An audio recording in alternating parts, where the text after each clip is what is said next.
everyone. Good evening. Welcome to the Kellogg Hubbard Library. It's wonderful to see all of you here. Come on in. We got a full house. This is fantastic. Welcome to the library. Welcome to PoemCity, the Kellogg Hubbard Library's celebration of National Poetry Month. And we do it better than anybody else. Just look at us here. We do. And let's also hear it for Michelle, who is part of the We've got 450 poems up this year in 50 locations. We have 35 programs. Yes, exactly. It's a wonderful celebration of poetry. I'd like to thank our sponsors, Vermont Humanities, Hunger Mountain Co-op, Rootstock Publishing, and thank you to Orca for live streaming us tonight. Hello, everybody. Out in the interwebs. I don't want to take up any time. I just want to welcome you and say we're very happy to have you and give it over to the poets.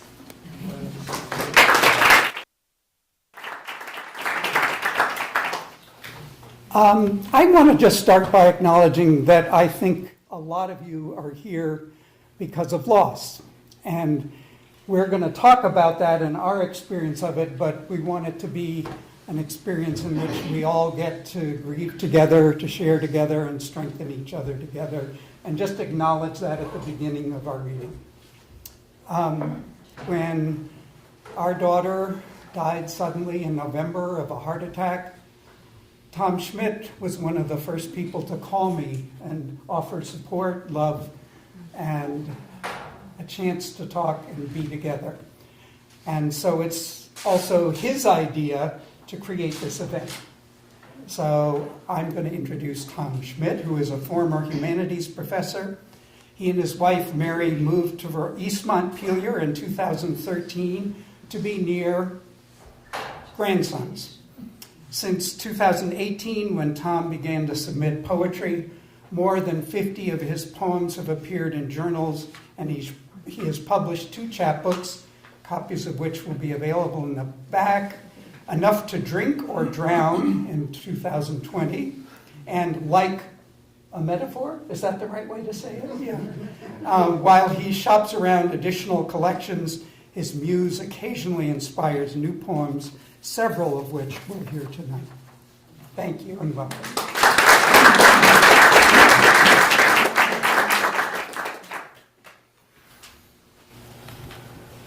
Thank you for being here.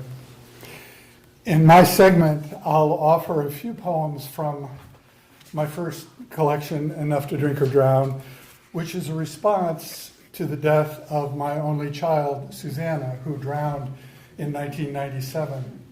And it's pretty intense to begin, I warn you. But I'll move from those to some more recent poems about grief and then about companionship, hopefully offering a kind of progression. Tom, would you put your mic a little closer? A little closer? Yeah.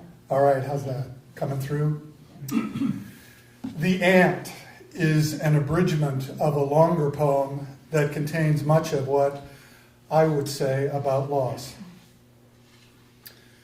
Intrepid pilgrim on 3 pairs of legs, she wandered on the sand along the shore until she found a fragment of detritus the sea had cast upon the foamy tide line, toward which breakers crept 10 feet away, now 9, now 8.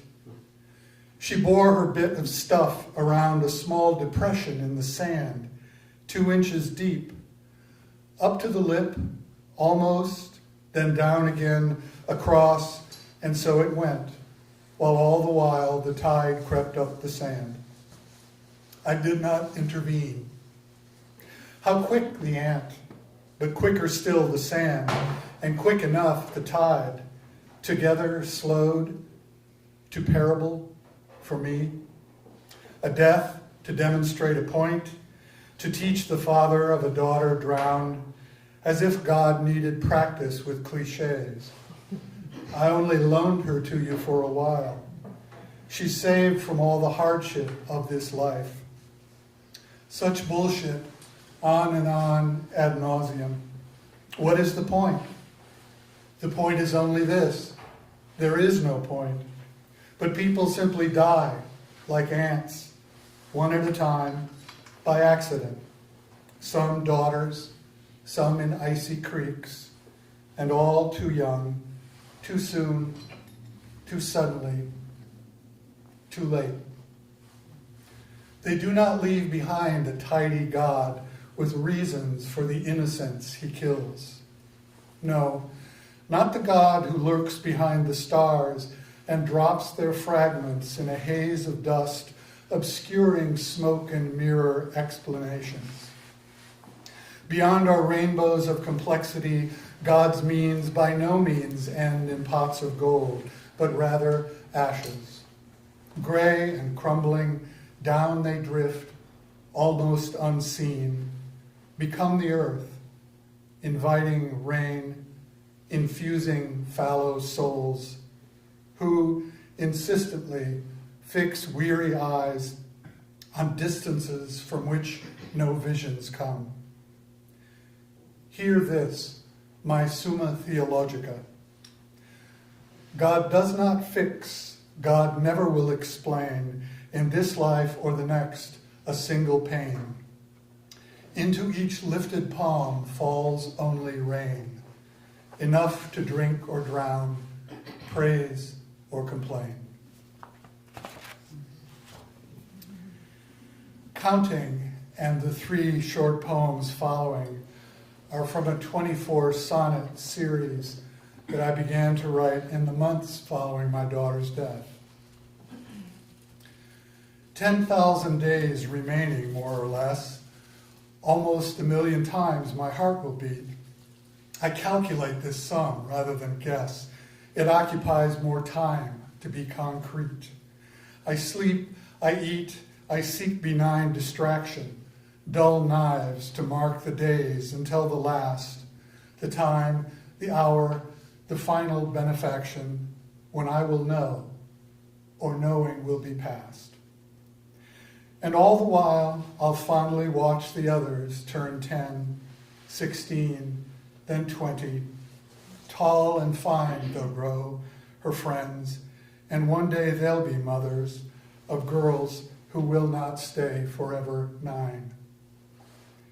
I count on counting to remain encumbered until the day when I am dust, unnumbered. The spell. Just past the dragon, through the thorns' thick riot, here was her bedroom, first door on the left. My sleeping beauty's castle lies so quiet. Princess's chamber, now of life bereft. A spindle's sudden prick was all it took. Now throbbing silence and a film of dust, a pen, a tissue dropped, a half-read book. I cannot break the spell, and yet I must dismantle the dreamscape of her return. The story leaps ahead 100 years, a moment kissed, and all awake to learn that youth is old and not as it appears. A children's tale, we've called it ever since. But oh, let it be true, and soon, brave prince.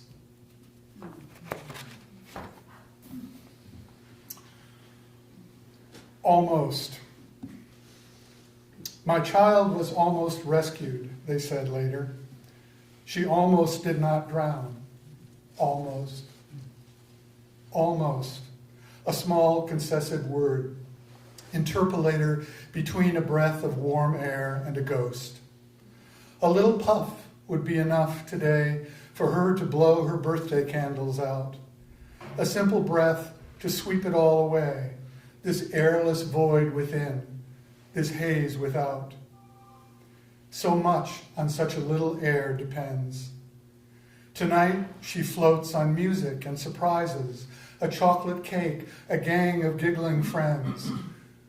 The scene is vapor. See, it swirls and rises, then rolls away like fog from barren coast.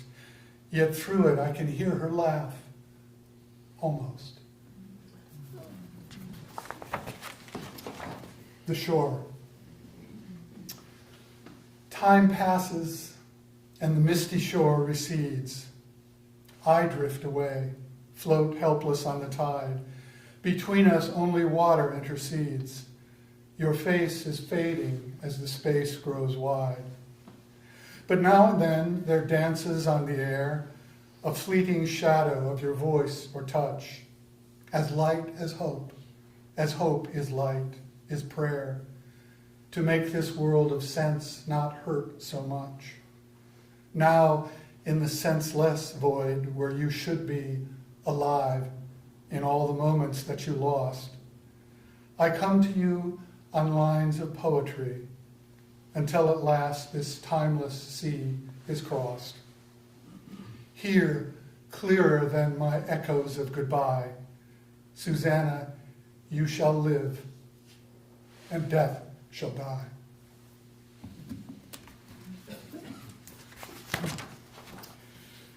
Now, a couple of recent poems, this one just a few weeks old. Breathing. From her marker, I would look past the Monterey pines lining the bluff to the Pacific, 50 feet below, and beyond as far as the years without her. For months, I visited daily. Familiar groundskeepers waved. Women on cemetery power walks looked away. I wandered the 100 acres, found 6 other children her age, decades gone, sometimes left a few flowers for them. Time passed. My visits became less frequent. Eventually, I moved away. When I return, I sit on the grass of my own grave next to hers. I talk to her, summarize my life.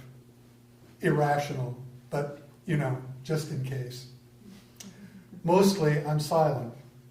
And that is when I notice, in that mute gathering of the dead, amid their unmoving monuments and markers, the one constant, the one sound, the one great irony, the sea, always, always breathing.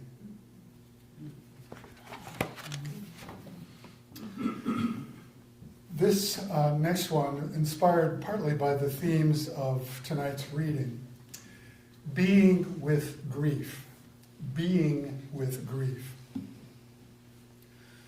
A boulder drops through the clouds into a pond the size of everywhere. Nearby, a small rowboat rocks wildly, nearly capsizes.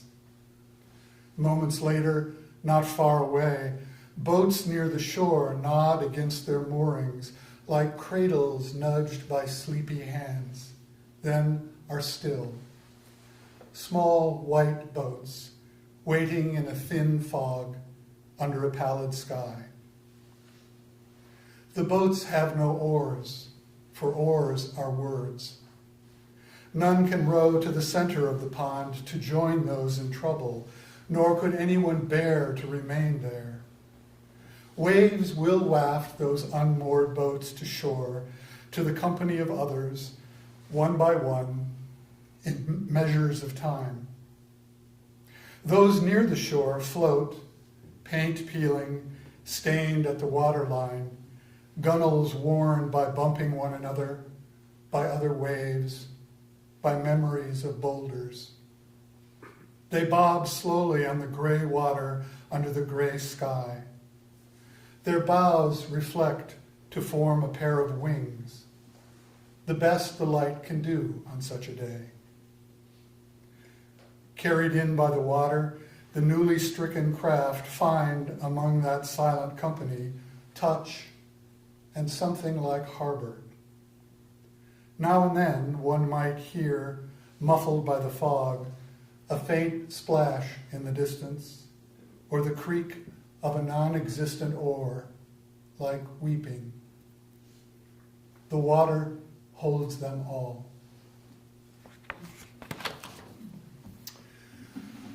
Loss is a hole in the ground next to us, a chasm never filled. But green things grow up around that empty place. So I like our third theme word, companionship, actually suggested by Scudder, because grief met companionship For me, when my wife Mary entered my life shortly after my daughter died and brought into my life grown children who have since made me a grandfather. And so green things have grown up around my chasm. And Mary and I symbolize that by becoming engaged at Susanna's grave. So I end with a few poems about companionship. Book review. I held your hands above your tear-stained stone, and in a breath between two sea-born sighs, entreated you to take me for your own, your answer swimming in your brimming eyes. The glimmer of that summer scene is bound together with two hearts, two storied pasts within a book whose binding has proved sound. Although the cover's worn, the content lasts. It may not be a page-turner for some, but we, enamored with the author's style, expect engaging escapades to come, apt to beguile a while a bibliophile. Now, 20 chapters in, plot still ascending, we read between the lines a happy ending. Close enough. Bare feet on the railing, steam wisps from 2 cups, breeze stirs meadow waves, tousles maple tops, beneath cloud shapes we could name if we looked. If we were not cozied into novels we'll trade when we finish. That's all. Just an afternoon I'll forget. But once upon a time, long before we met, in moments I wasn't occupied with all that got in the way, I imagined this. Well, maybe the waves were blue, the trees palms, not quite so New Englandy, but still close enough. Finally, 545 Center Road is about what I observed at that address and turned into a ballad that happens to cover all 3 words of our theme tonight in a kind of circle. I didn't read the book, but loved the cover. A little house, a garden full of flowers, where once a simple man brought home his lover. They wed and said, let's make this beauty ours. When I came here, they were already old. They waved to passers-by from garden chairs, then reached toward the other's hand to hold. The tenderness of pending loss was theirs. One day when I drove past, he sat alone. A few more months, the house was up for sale. The lawn chairs empty, garden overgrown. No need to tell the too familiar tale. The winter passed, the empty season turned. The sign came down, a swing set on the lawn. Another garden, old soil overturned, new songbirds in the trees, new light, new dawn. A stranger still, I pause to bless this place. The mystery of living things and who makes and unites them all in grace, in circles overlapping me and you. It's my honor now to turn the lectern over to Nadel Fishman, whose poetry collections include Drive, 2001, At Work in the Bridal Industry, intriguing title, 2011, and most recently, Traveling, 2021. Nadel has traveled widely since 2005, living in Manhattan for 12 years, and returned to Montpelier 3 years ago, where she lives with her husband, Victor Rodwin, and their golden doodle, Kasha. Nadel.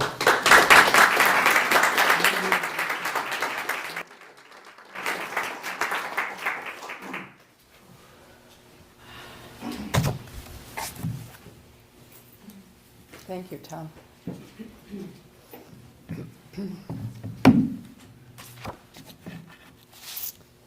Okay. Yeah. Is that good? Is that good? You can hear me?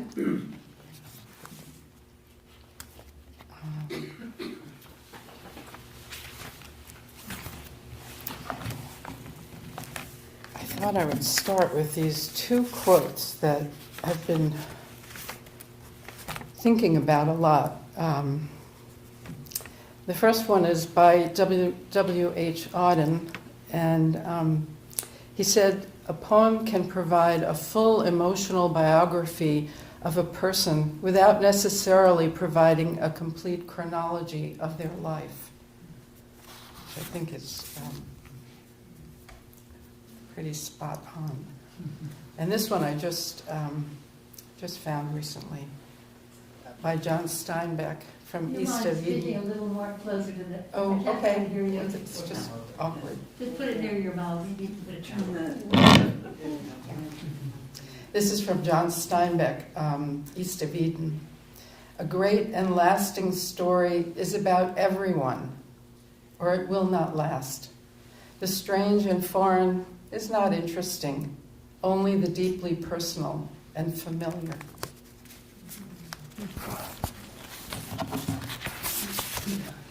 So, given our theme for this evening, I'll start with this poem from Traveling. Two Hawks, Riverside Park. In the photograph of the two hawks, the male on the higher limb of the London plane tree has a bloodied shred of a bird hanging from his beak, while beneath him the female pecks at a rat's carcass splayed across a lower branch of that same tree. The rat's thin black tail underscores its transformation, the leafless tree stark against a cloudy January sky. I've carried death on my back, father, mother, one following the other until I'm bent under the weight of it. I remember as I stood by the plane tree, the male stared back, not eating, while the female continued to peck, black tail feathers pointing at the camera, then seesawing as her head bent down to tear and rose up again to eat. Time, I'm waiting for you. You do everything swiftly, but death you do slow as a swimmer through mud. I walked on from the tree and forgot the dead bird, the rat, but not the hawks.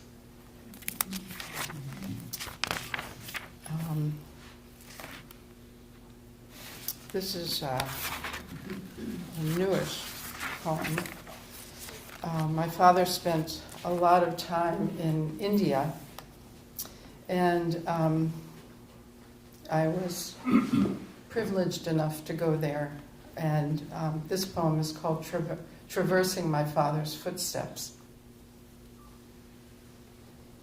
He walked through Delhi's burgeoning market, through the Taj Mahal, through Jewtown in Cochin, his dark skin that of just another human in the throng. He said the heat was a presence, the heat of food much to his liking. He could have made it his home. There were people who loved him, a dear friend named Sudeep. Before she was my mother, she had dreams. Living in India, a stranger in a strange land, was not one of them. She had family. Brooklyn was her home.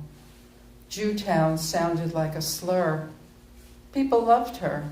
She had 6 sisters, 3 brothers, and aging parents, all living together in one house.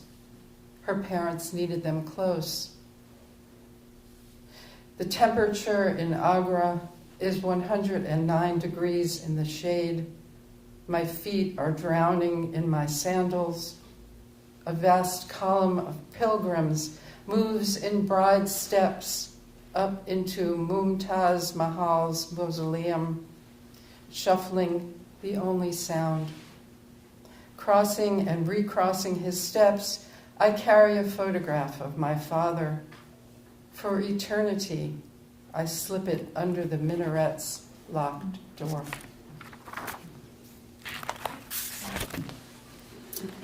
And this is a longish poem. First I have to find it. Okay, that's not it. It's a long poem that traces some of my travels. And it's in 10 short parts. And the last part talks about a person named the Kohan. And the Kohan in Judaism is a descendant of the biblical figure Aaron and his sons. He serves as a priest in the temple, and he has special honors and privileges. This poem is called Synagogues. 1. Ma never left the U.S. When I tell her where we're traveling next, China, India, Hungary, she looks as though I said, "I bought the moon and stars, Ma." "Go sit in the synagogues," she says. "It will be as if I'm there too." 2. The first temple stood in Jerusalem, where the 10 tribes of Israel prayed until they were banished by Nebuchadnezzar II, and the temple razed to the ground. It was 587 BCE. 3. In 1945, 3,000 Jews were turned away at every port, then welcomed with nothing but their faith to Shanghai. For many years, an elderly Chinese gentleman has been the caretaker and guide of the compound. We sit in the sanctuary and he tells their story. Each year, he says, the children, grandchildren, and great-grandchildren of those Eastern European Jews return to the synagogue for a reunion. Of those 3,000, 7 families are left. He speaks in combined Yiddish, Chinese, Hebrew, and English, with a generous smile and a nod to incongruity. 4. There are 26 Jews living in Cochin, India, in a place they call Jewtown, and it isn't meant as a slur. The synagogue is laid out in blue and white tile with colored glass lanterns dangling from the ceiling. You can sit on benches along the sides. There are services once a year on Rosh Hashanah and Yom Kippur. 5. The synagogue in Budapest is ornate and brightly lit with shiny wooden pews. The many rows held the hundreds of Jews who prayed together before March 1944, when the Nazis invaded Hungary. 6. In an Orthodox synagogue in Rome, the men and women sit mechitza, separate. The women protected behind a wall of opaque white muslin. They chant the same prayers with the same intensity, but this way there are no distractions. 7. In Venice, the tiny synagogue sits in one corner of the walled ghetto, in a small ancient square, its wooden beams darkened with age. The tall locked gate is gone now. 8. At her table in Paris, my friend says after 50 years, she returned to the synagogue where she was a bat mitzvah. She was the first girl in France to stand at the bima and read that day's portion of the Torah. When I walked into the sanctuary, she says, I felt I'd come home. 9. God was already there when the Baptists bought the synagogue in Cambria Heights. They kept the stained glass windows, bright blue stars of David shining on the heads of a new congregation. It was the 70s and barely a minyan gathered, the old Jews gone to Hashem, the young ones wandering the world. 10. Saturday morning services were long and boring when I was a fidgety kid in Queens. I remember mostly old men in Taliesim, bobbing from side to side, davening. A few old women in gaudy veiled hats. At the Tree of Life Synagogue in Pittsburgh, it was also a Saturday morning, October 27th, 2018. The Kohen opened the ark, and the gunman opened fire.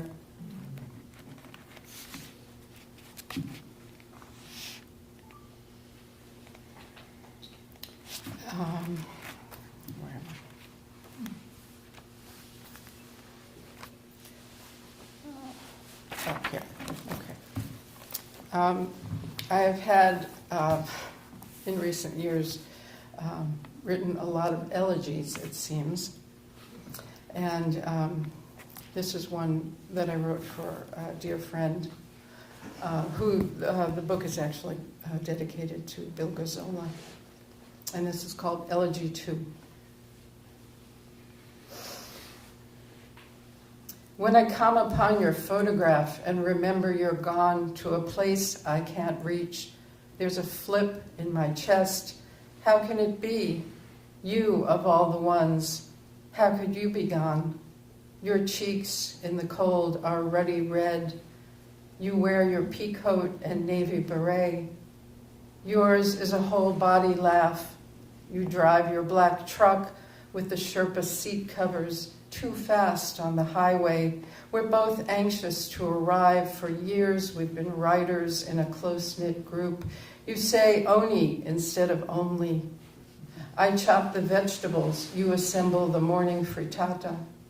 You give savvy advice because unlike anyone else I've ever known, your words are bundled in a flannel of kindness. Years ago, laid up by a drunk driver in an ICU, your leg shattered. I wrote, I combed Vermont and there wasn't a cannoli for you to be found. I have this cornucopia of memories, 40 years of friendship, and I'm thankful for that. But the snow is falling. It's beautiful. We'd walk downtown for sandwiches. We'd buy cream soda because the store doesn't sell Dr. Brown's Celery, and laugh, it's such a New York deli thing. I have your stories, peopled with characters who have goodness in their DNA. You birthed them. That way I can't begin to miss you because the page holds you fast.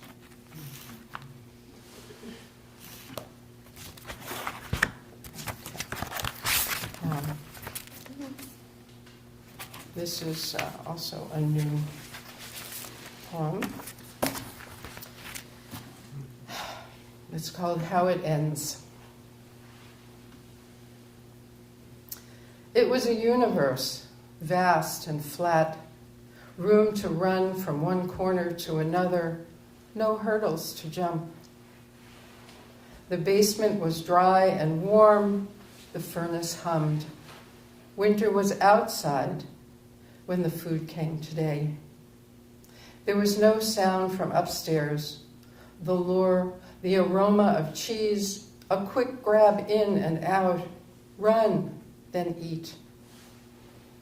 But whatever was the way in, there was no way out. Mouse, yours is a malevolent god.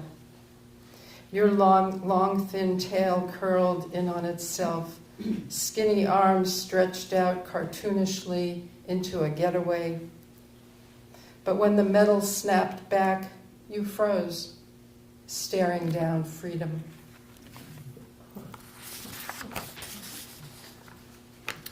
I'm going to read these two poems that I wanted to dedicate to a friend who isn't here, but I will read them anyway. They're both about a trip that we took together to Turkey in 2005. The first one is Voyage Out.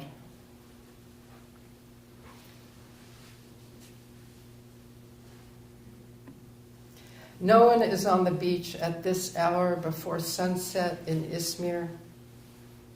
The restaurants are shuttered between seasons. There are no Cinzano umbrellas and no soft cushions on rattan loungers. The palms stand alone, but the sky is full of biblical drama in blazes of purple and gold. We're traveling in Turkey, our first trip together in a long friendship. The wind whips around my ankles in tiny pinpricks. I hold the huge bath towel around her tall figure as she changes into her bathing suit, and she does the same for me. Naked for that moment in such a country feels dangerous and delicious. But I'm too cautious even to wade into the sea. She steps fearlessly into the frigid water, plunges in, swimming back and forth beyond the breaking waves. I edge the water, watching her take on the Aegean. And this is Now and Then.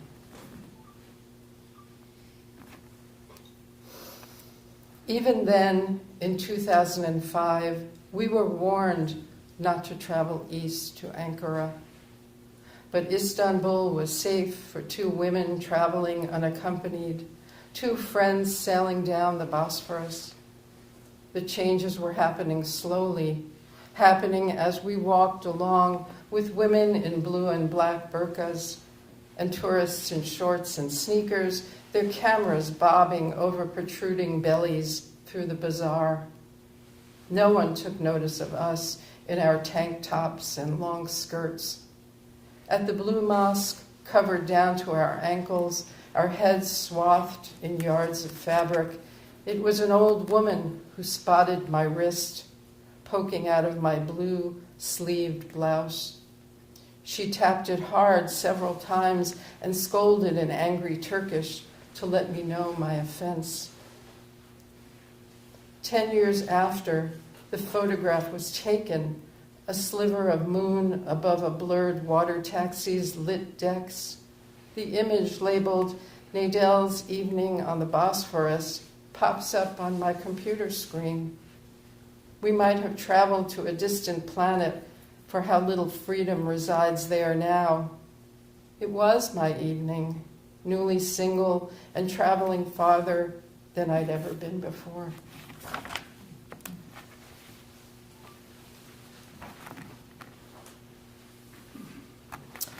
And this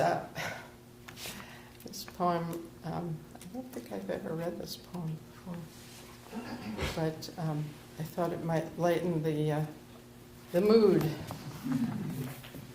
It's called Travis is 45. It was a shock when I did the math because he was 13 the night my daughter was born at home. From the moment he opened the heavy wooden doors downstairs, he must have heard the animal-like utterances issuing through every crack and crevice of the old house. He came running, was it to save me? To the door, breathless, upstairs that wound around to our second floor flat, his wet hand on the banister. He came to collect on the daily paper, a rag we loved to search through to find hysterical errors a lazy copy editor allowed to escape. Was he even paid?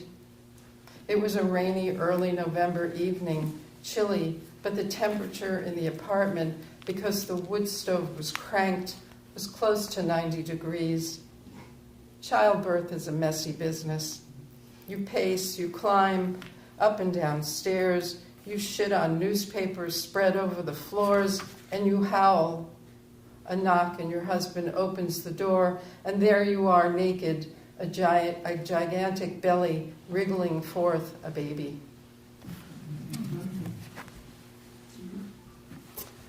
And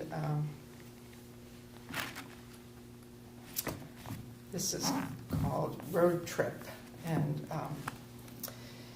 I wrote it after a trip with friends to Cuba. Road trip. In the back seat of the red rented Renault, G and I bump along, husbands up front. They switch back and forth from driver to navigator. They've known each other since they were 15 when they met at École Alsacienne. Off the paved road, the dirt turns to mud, turns to chickens and goats, turns to dead ends, and we're backtracking to regain our route in the lush Cuban countryside. We pass billboards of Che's visage, Patria o Muerte, and Viva Fidel. When we spot President Raúl's message, Si se pudo, si se puede, si se podrá. The four of us talk at the same time. How do political slogans translate to the feeling Cuba is my homeland, which we hear in the warmth of the Cubans we talk with over many dishes of rice and beans? Also, we are lost with spotty GPS and limited cell phone service. Over the past years, G's English has improved after watching Hollywood films on French TV with subtitles, while my French falters with disuse. Together we land in Spanish, both having studied it in school. There, in words long ago lived for me on the pages of textbooks, we converse in simple phrases, and the sentences in the present tense where they are alive in our mouths. Okay. I'm going to read a couple of dog poems. These are actually in the voice of dogs. I hope you can get there. Okay. This is called One Dog's Story.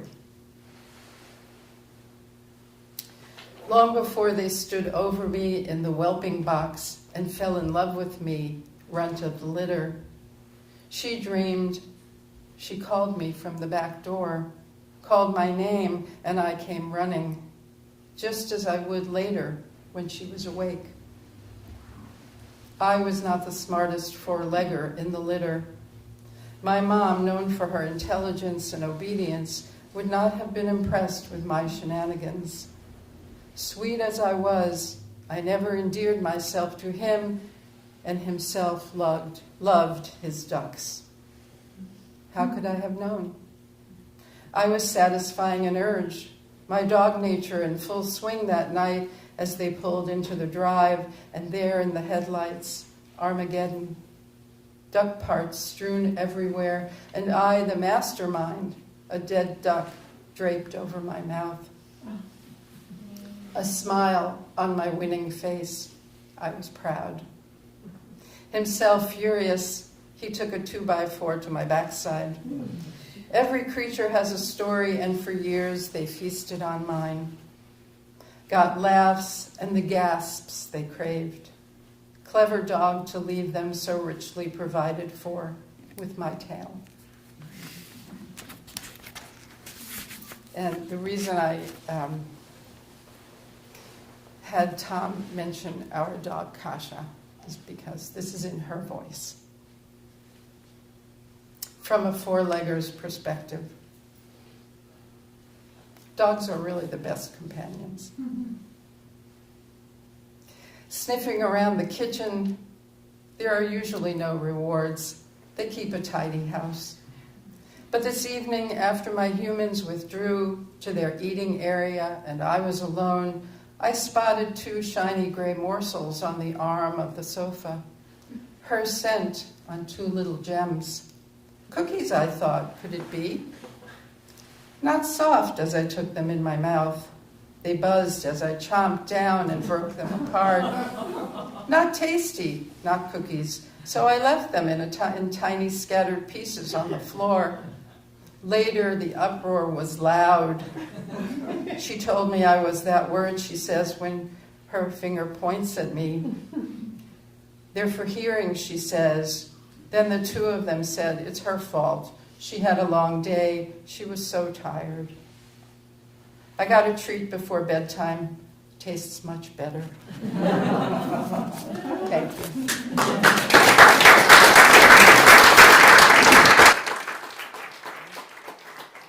And I am going to introduce Scudder Parker. Scudder Parker's first volume of poetry, Safe as Lightning, released in June 2020 by Rootstock Publishing, was awarded the Best Poetry Book of 2020 by the Independent Publishers of New England. Scudder's poetry has appeared in numerous literary journals, including Sun Magazine, Crosswinds, the Lascaux Review, Northern Woodlands, Sky Island Journal, Vermont Life, and Twickenham. His poem, The Poem of the World, was selected as a finalist in the Tom Howard Margaret Reed Poetry Contest. His second volume will be published by Kelsey Books in the winter of 2005. Please welcome Scudder Parker.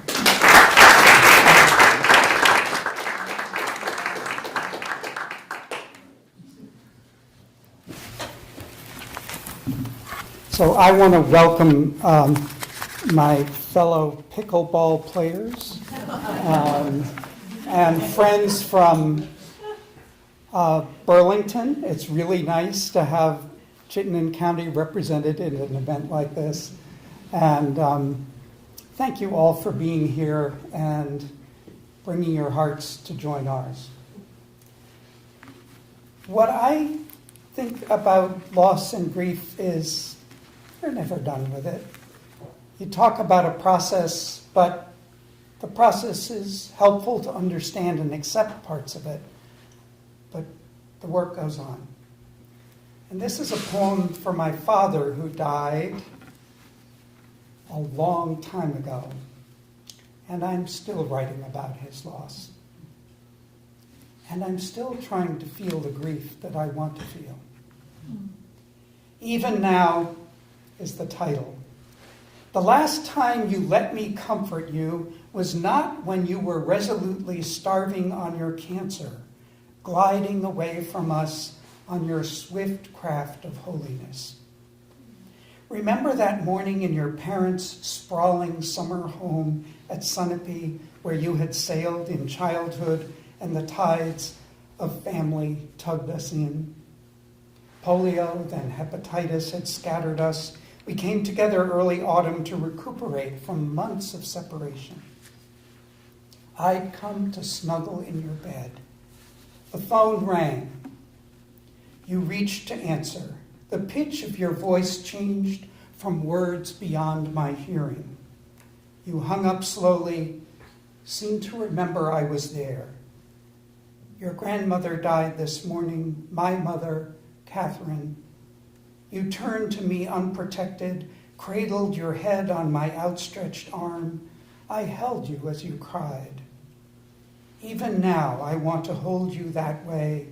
Let your tears sink in my cotton sleeve. Trace the lines of your face with my small finger. Inhale the shudders of your breath. And this is summer 1966 again from my father. As for the land you left, it was like an affectionate divorce, done quarreling with seasons on the farm. We came back, planted trees each spring faster and more orderly than they could plant themselves. The summer before you died, suddenly you only wanted to walk the boundaries of the farm. Even jobs we'd planned together, cutting poplar, planting fir, easily postponed. We looked for old axe marks, faded splotches of paint, skeletons of fence posts, barbed wire pressed to earth by 30 years of leaves. Tracking through a cedar woods, you pushed past brittle branches up a slender stream that disappeared beneath a web of roots. Suddenly, a small pool at the base of giant cedars, lined with black forest silt, water almost invisible except at the center where a spring surrounded by a cone of sand surged from a channel in the rock, a few grains dancing. Kneeling on the mat of cedar needles, you reached to the other bank, bridged the pool with your body, bent your head to drink where the water stirred. Then I knelt on the bank as you had. My knees found creases yours had worn there over time. Years later, I learned you'd brought each of your children here, the place you loved, an almost perfect secrecy. And this is called distance, which is when someone's dying, I have to admit, sometimes distance is what I resort to. My mother cared less and less as she got older. She casually brushed food dust off the plates, put them back on the shelf, the floor a sand of crumbs. We'd chat across the cherry coffee table. I'd pick stale nuts from the blue bowl, sip sweet sherry, take dishes to the sink, stay too long scrubbing at gray slime. She'd call, "Don't bother, come sit and talk with me." I'd come back and we'd repeat a conversation I thought we'd completed when I left. Distance was the place I stayed inside myself, a kind of accusation. The house was so full of her leaving. The voice he grew up with. This is from my mother again. Increasingly, the names of things fall off like tired labels from manila folders, lodge at the bottom of file drawers, or float around the room like butterflies. This leads to lengthy explanations that are difficult to follow. You know that movie where the guy who was in this other movie? I feel a new kinship with my mother. At dinner with friends, everyone else is full of food and conversation. I sit in awe of a painting, a sapling in a clearing, aching with its solitude. Suddenly they look at me. A question has been asked. I've been turned to for an opinion. My mother's helpful whisper offers, "Tell them the quiche is delicious." She lives in a landscape without courtesy. It's not a terrifying place for her. She knows her husband's voice is gone. Her grandson visits, talks about summers on the farm, how they stayed with him through all his wars. She has not spoken in weeks. As he walks out the door, she says, "Thank you," in the voice he grew up with. And this is a poem for my favorite uncle in the world, who was just the most generous and sweet person, younger brother to my father. We are picking raspberries in the bramble tangle that your carefully tended bed has become. After all those years giving, this was the place for savoring, this home you called summer, staying there from spring to fall. You could not come this summer or the last. We phoned to ask permission, your frail voice cheerful with consent. The thunderstorm gathers, impulsive, strangely indecisive.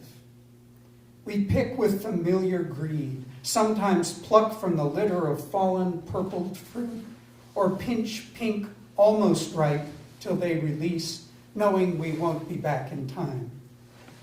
We lift arches to find berry clans, pick them all at once so they stain our hands, turn back down the same path for the clever, furtive ones. Strangers have already been here, trampled vines, 2 ash trees, a few burdocks have moved in, even the bear may come. The rain releases just as we're done. All the time we picked, you were there with us, welcoming, yes. To this place you are leaving with that other yes.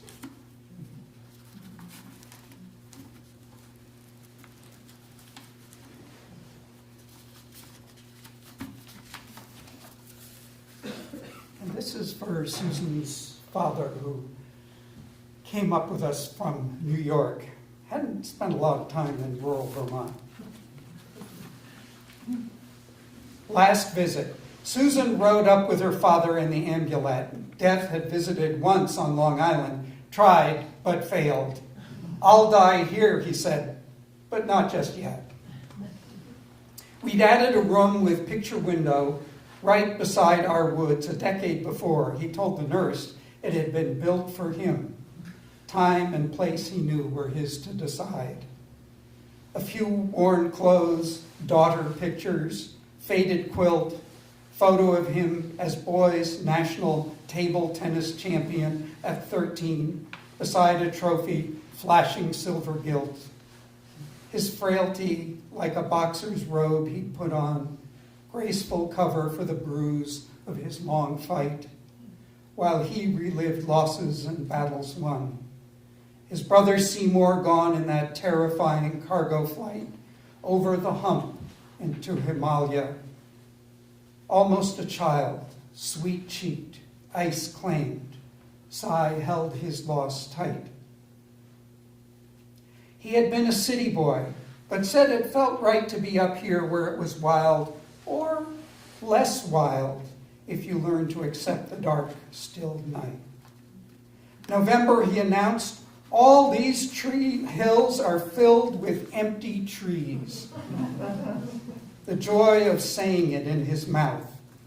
Feeders, darting chickadees, brash jays, seed spill to squirrels, mourning doves, turkeys poking through. He'd seized on chances like that in his youth.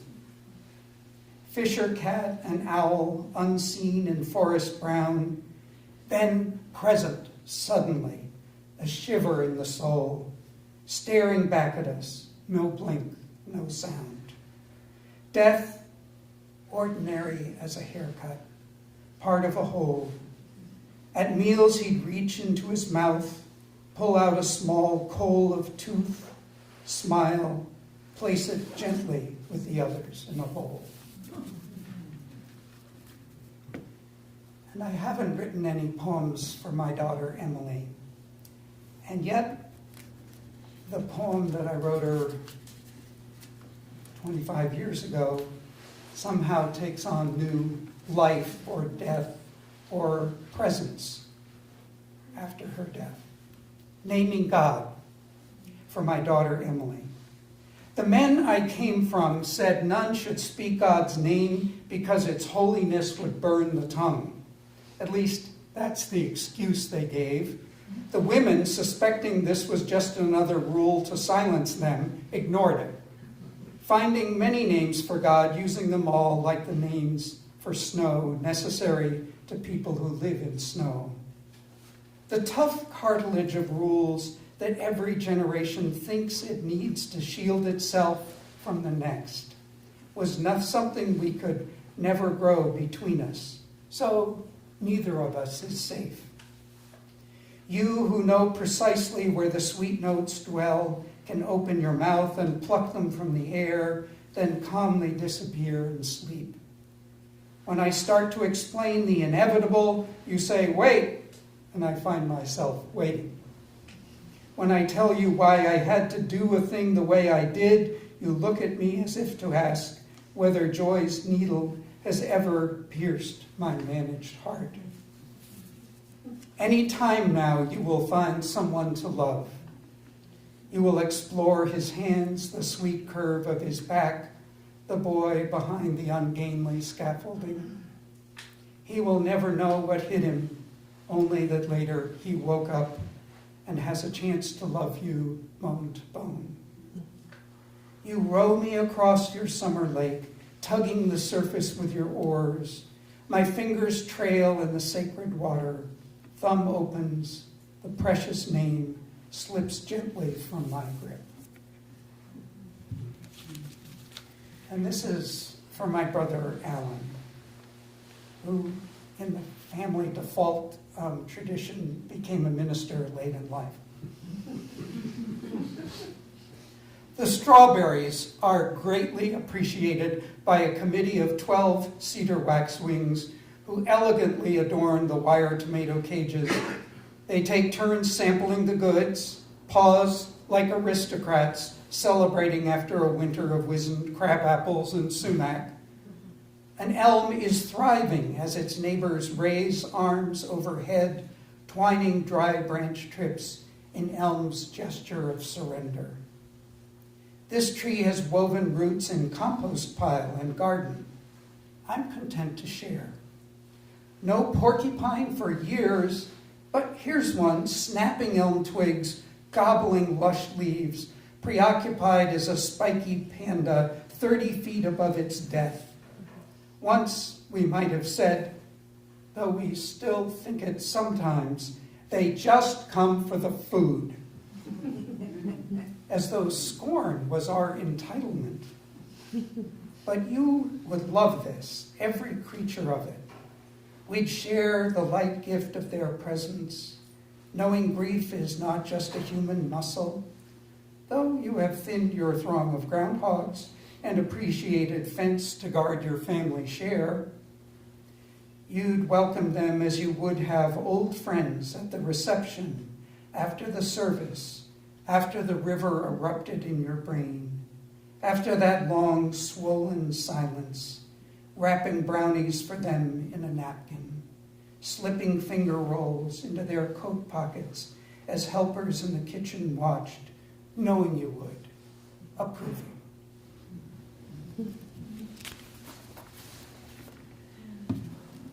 And this is a poem that I wrote at the time that Susan's and my friend, Susan's best friend, died a year and a half ago.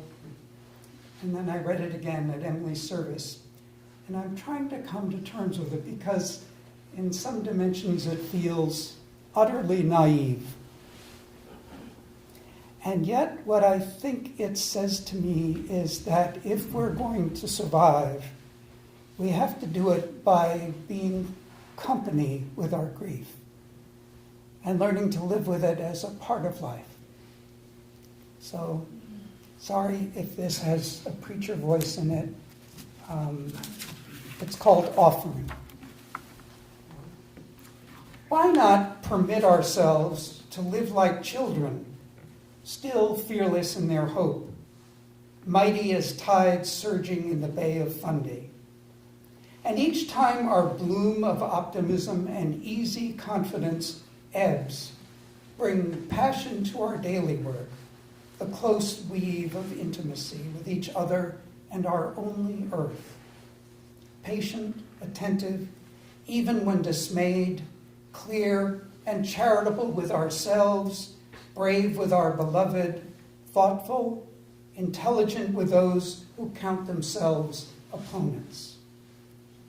Why not cultivate our taste for honesty, the fierce practice of truth? Why not let love's ambition fuel compassion, wake our imagination, unleash the startle of creation, astonished the conspiracy of the universe makes this life possible for us? Let's claim riotous irreverence, hilarity at the proliferation of absurdity, the litter of distraction, laugh at the pompous, ponderous, pretentious, vicious, mighty. Recognize the numbing ravage of oppression, its smoke and mirrors of inevitability, remembering those it has destroyed, its continuing rampage, dismissing its glib accusations and excuse. Let's remember no self-appointed power can administer forgiveness, though they keep judging and then bargaining and trying. Let us discover who we are, taking up the work of justice with ferocious and determined patience. Join those who seek and practice wisdom And when its voice is found, its no is felt, its yes wakened, our community returns. Prisons abandoned, old lies shriveled like balloons. Together, we can build the elegance we crave. Let's not live in dread of suffering and grief, the peril of our fragile, lovely bodies, even our hard-won confidence. Just admit how much we need each other. The stitch of generosity, the heel of kindness, even slowly welcomed. Why not forsake glib dismissals, learned blindnesses that stumble and bumble us into each other, cheating and shrinking our days?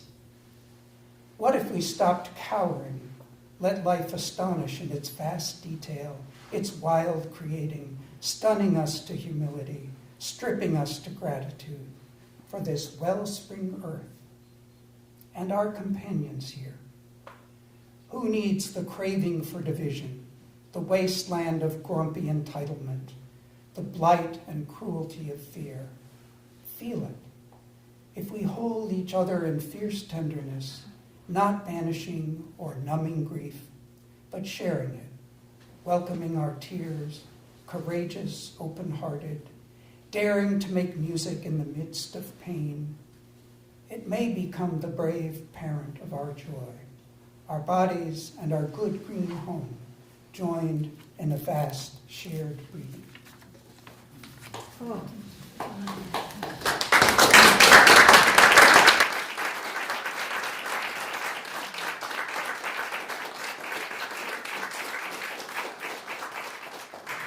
So, I don't know, do we take?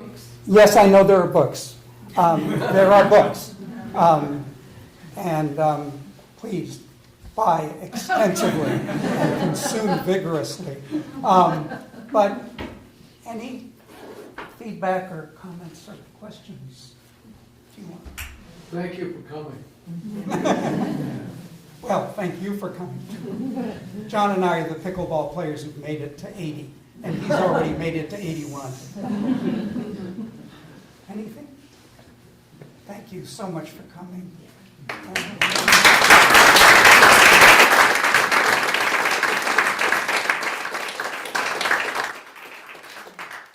Because you care. Oh.